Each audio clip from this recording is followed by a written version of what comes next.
Assalamualaikum and hi to Dr. Aida Maria and fellow friends. Today we will present on the case study 3. So my name is Nur Farahin binti Ahmad. So without further ado, I would like to introduce the business that we have choose for our case study 3. Basically, we have choose the school canteen business as our case study 3. This is because the humble canteen business can create a great revenue for every school and its owner. The school canteen business has hold a heavy responsibility in ensuring to provide a safe food and drinks to the customer, especially the student and the teachers. Initially, the business owner, who is Puan Ashrani Hanim, has the interest to selling the food and drinks, and she planned to have a small and simple stall. However, after having a proper observation and getting advices from her family and friends, she come out to take the canteen tender as to start up the business and gain the experience from it first. Assalamualaikum, my name is Sharifah Hafsha and I'm going to proceed with the data collection process. We managed to get an online interview with Puan Hanim through Google Meet as several questions are asked in order to gain more information regarding the school canteen business. Observations are also done by one of our group members, Nurfahana binti Sulaiman, as she had been working there as a part-timer before this. And the last process is documents and records, where a few documents and records are given to us to gain more information regarding the business. Assalamualaikum. My name is Nurul Hazirah binti Nur Azmi.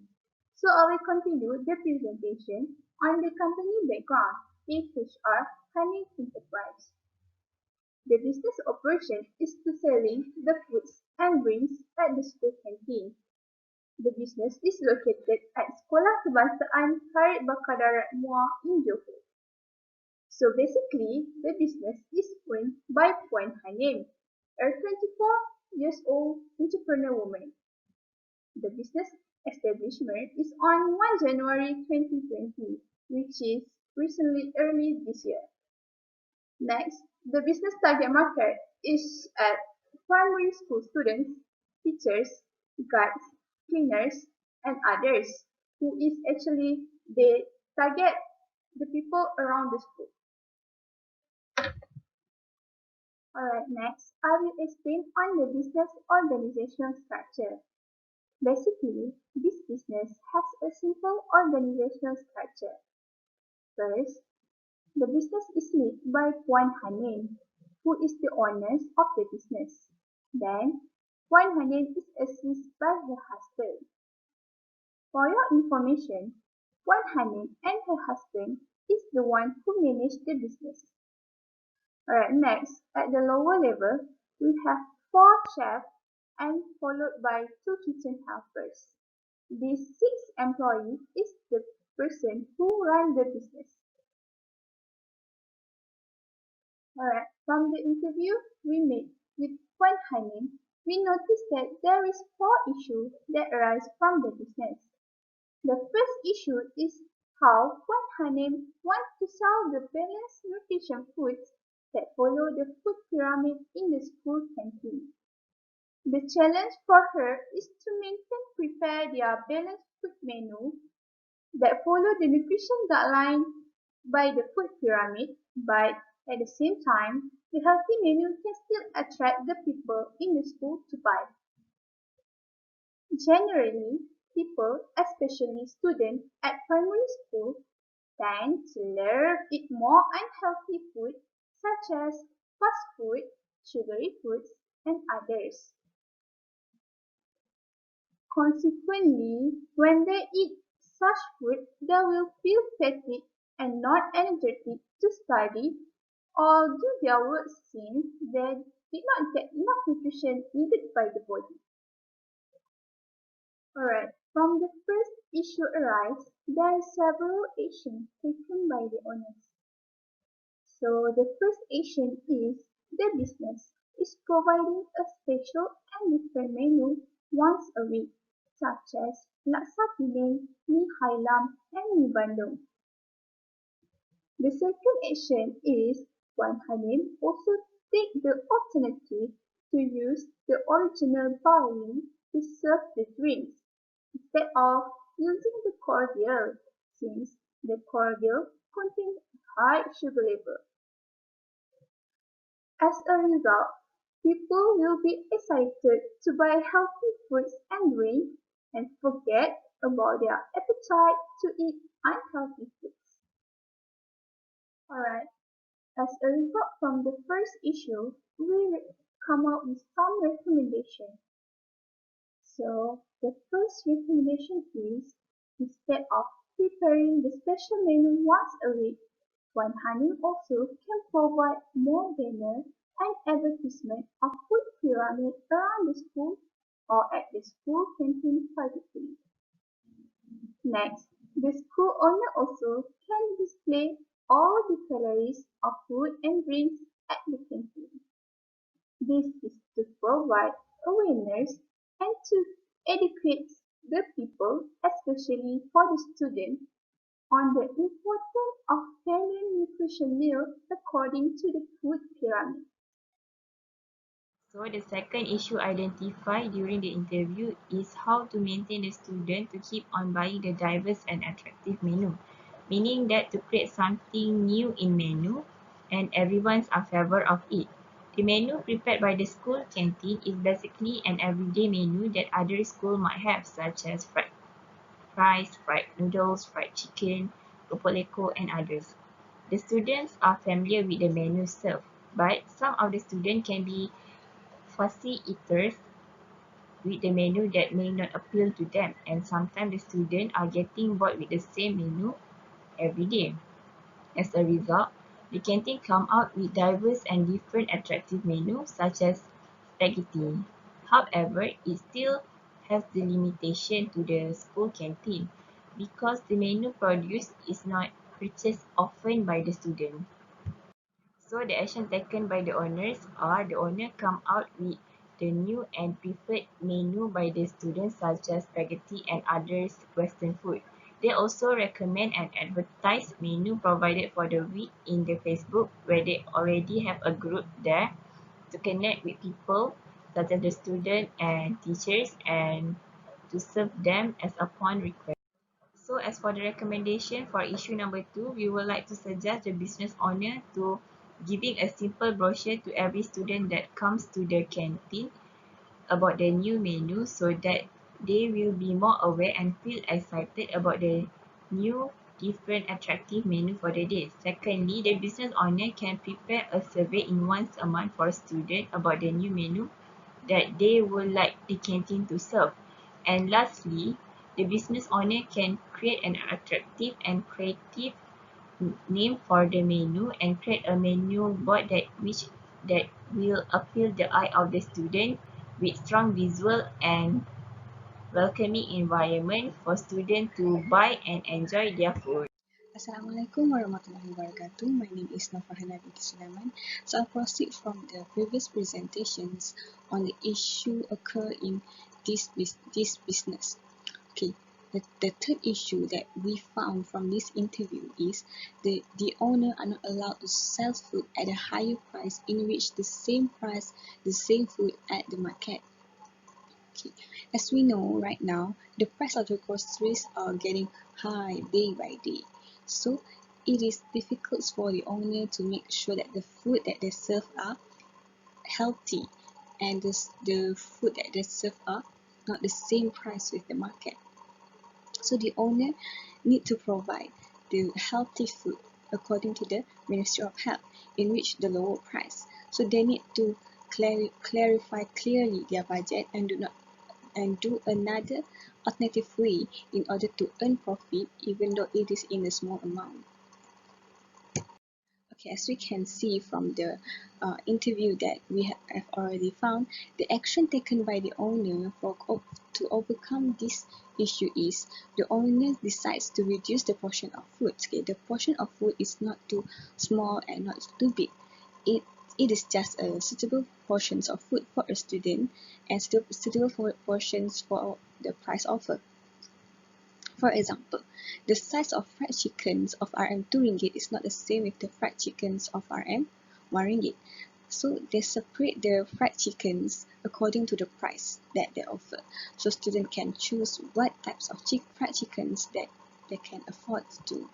So besides, the owner also changed the menu that using the less cost for a while.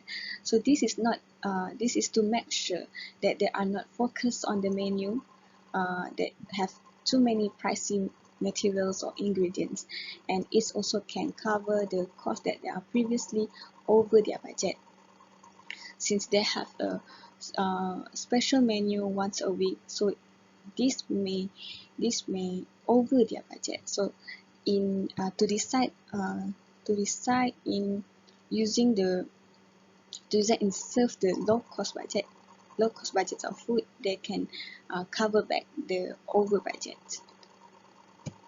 Okay, from the interview, we can we can have a suggestions to the owner on overcome this issue. Okay, the owner can try to use the alternate materials or ingredients. Okay, as we know that nowadays there are many products that have similar quality, but the price is cheaper. Usually these kinds of product are local product. Okay, many people are afraid to change for a new product that they are not used to use it, but those products still can produce the similar outcome to our dishes or our food that we serve.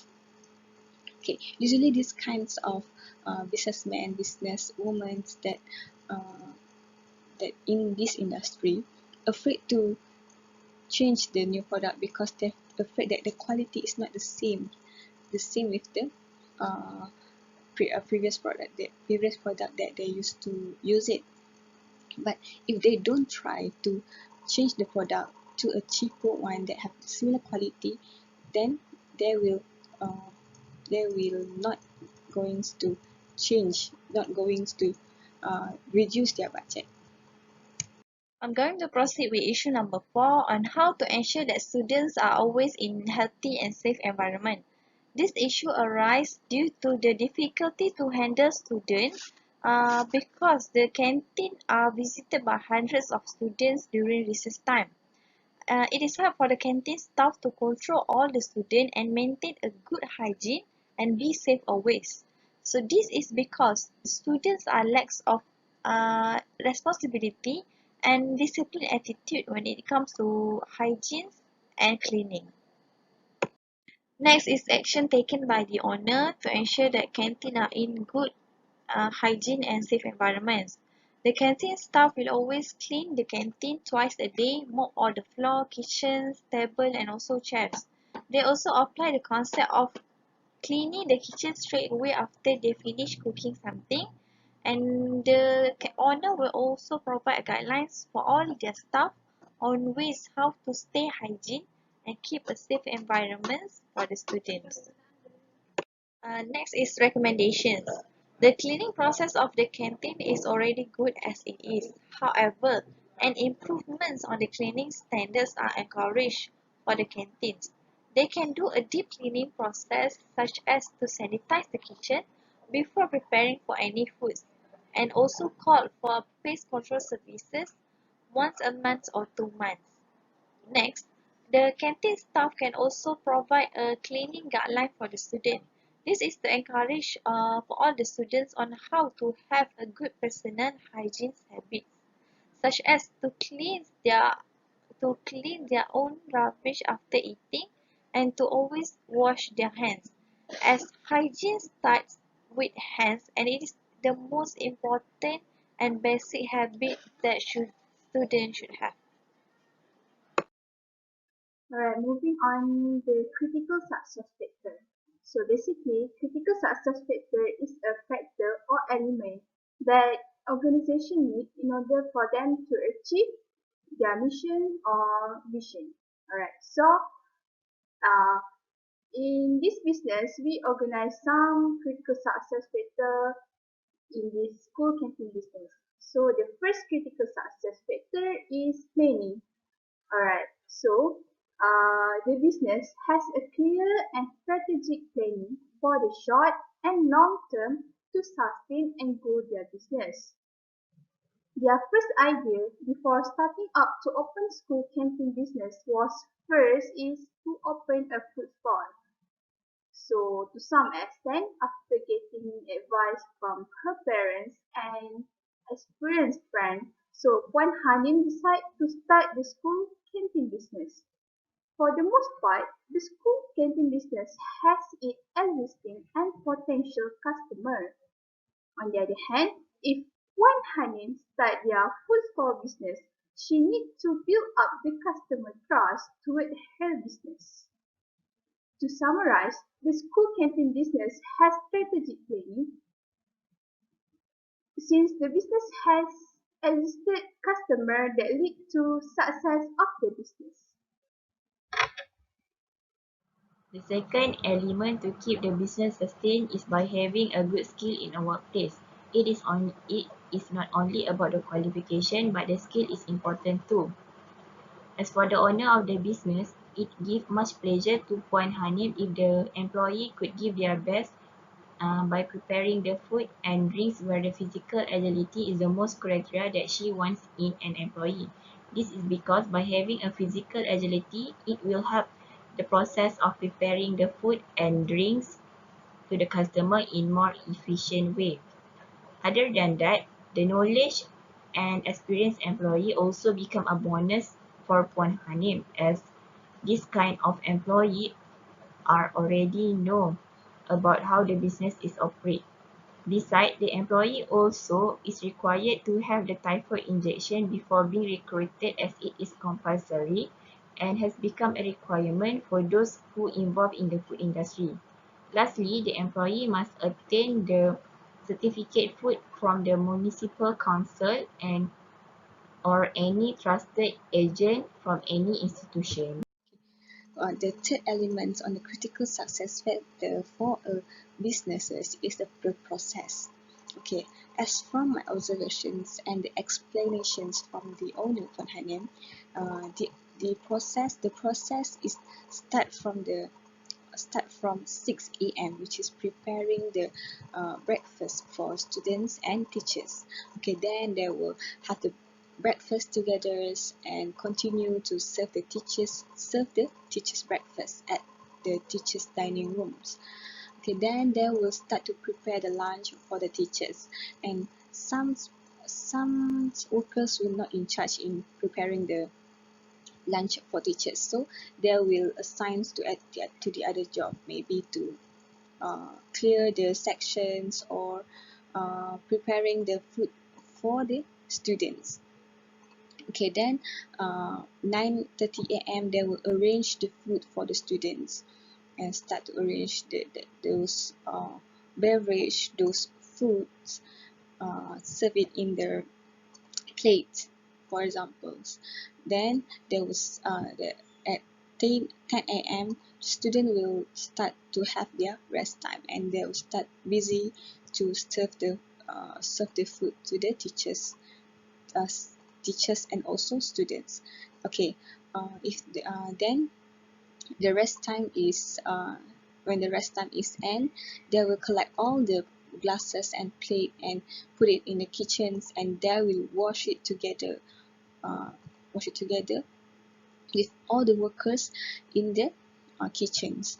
Then they will start to cleaning the canteen, do the mop, cleaning the cooking sections, and each person have to clean their sections by their own. And if there is any extra works or extra job that they're not able to do, the other staff will helping each others. Then after the cleaning time, they will have a lunch break together. Of course, the lunch fruit from the teachers, then they will lunch together at the teachers dining rooms. And after the lunch break, they will tidy the teachers dining room, and also the staff in charge for checking the stock will start to count which stock have already at the balance that need to be restocked, and they will end the operations at 1:30 p.m. The last critical success factor of the canteen business is teamwork. and effective teamwork can lead success to every business. The presence of committed and high integrity of employee does help Puan Hanem business. Teamwork has boosted the cooperation spirit among the employee to achieve their business common goal, which is to serve the best for the customer. They help each other while completing individual daily tasks in order to settle the work efficiently. That's all from our group. Thank you. So we come to the end for these presentations, and I'll conclude that from our interview and from my own observations, okay, Puan Hanem managed to have this kind of businesses at the young age, and it's quite impressive and inspiring for the youngster out there. Also, the owner always support the young people to start the business at a young to start a business if they do not like to work under people's. Starting a business at a young age is more fun and easy to manage, since we are less responsibility and more time to engage with the business. Okay. It is quite challenging for a new startup business to enter into a school canteen, as they do not have any experience in these kinds of uh, business industry, and they need to follow the school instruction and the Ministry of Health requirement to prepare the food for students. But it is a good experience to them and to gain the new knowledge on preparing the healthy food. Also, the knowledge on budgeting and the capital are also arranged well when they follow the requirement by the authority. Okay, I think that's all from us. Thank you, madam, for lending your time to hear our presentation.